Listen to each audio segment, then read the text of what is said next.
tetikasa GP SAEP fandarana asa maneran-tany anomezana tombon-dany andreo mpamokatra madinika mba hisehatra amin'ny famokarana mikajy ny fiarovana ny tontolo iainana no hiantsehatra amin'izany any amin'ny faritra Menabe sy Melaky hatramin'ny taona 2024 amin'izao fanombohana izao. Mpamokatra manodidina ny 540 no hisitraka ny tetikasa ka ny 700 dia vehivavy avokoa. Ity tetikasa ity moa zany dia tetikasa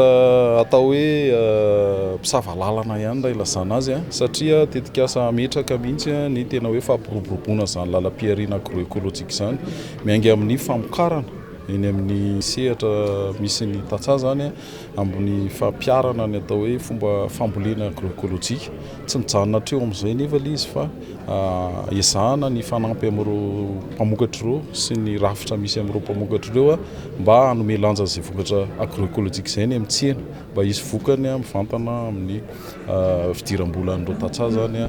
ny famokarana vokatra agroekolojika akoatra ny efa fantatsika ny hoe fitandrovana ny resaka tontolo iainana sy fitantanana ny arivo-janahary na ny resaka rano ny resaka tany izay vokatsoa azo ny fambolena agroekolojika dia mandeha mihitsy zany mankany amin'izay hoe fanohanana ny lalam-piariana vokatra agroekolojika izay mba hisy tombony ho an'ireo mpamokatra ary ihany koa fantatsika ny tombony ho an'ireo mpihinana raha teo amin'izany hoe mihinana vokatra agroekolojika izay. Fa matsimboly izy io avy amin'ny Union Européenne sy ny coopération belge sy ny FIDA dia isaorana azy ireo manokana ny fanohanany tanterahana zany izy io miaraka amin'ny OIGAM, ny ONG CETAS, ny FCA, GEFRAS no manatanteraka an'izay asa izay ho an'i Madagasikara. Anisany tafiditra ary manamafy ireo ezaka ataon'ny Ministeran'ny Fambolena sy ny Fiompiana ho amin'ny fiahiana ara-tsakafo ity tetikasa vaovao ity. Zava-dehibe tokoa ny fisian'ity tetikasa ity satria iaraha malala fa miatrika ny fiovan'ny toetrandro isika. Manoloana izay fiovan'ny toetrandro izay dia voakasika amin'izany ny fambolena sy fiompiana izay marefo dia marefo. Na izany zany tonga ny tetikasa hijery ny hoe inona moa zany no azo atao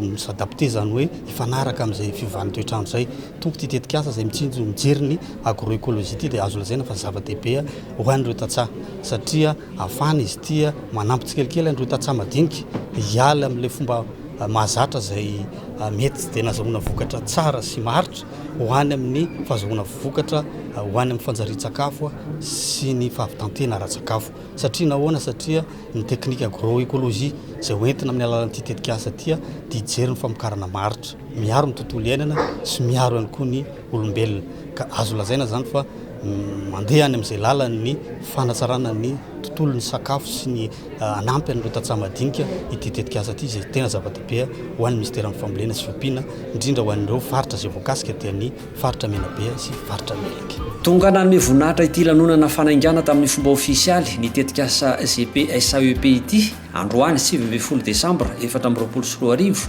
ary nisy olo-tena ny Ministra ny Fambolena sy ny Fiompiana Andriamatoa Ajarson François Sergio, ny Tale Général ny Fambolena sy ny Fiompiana, ny Dr Anondraka Michel.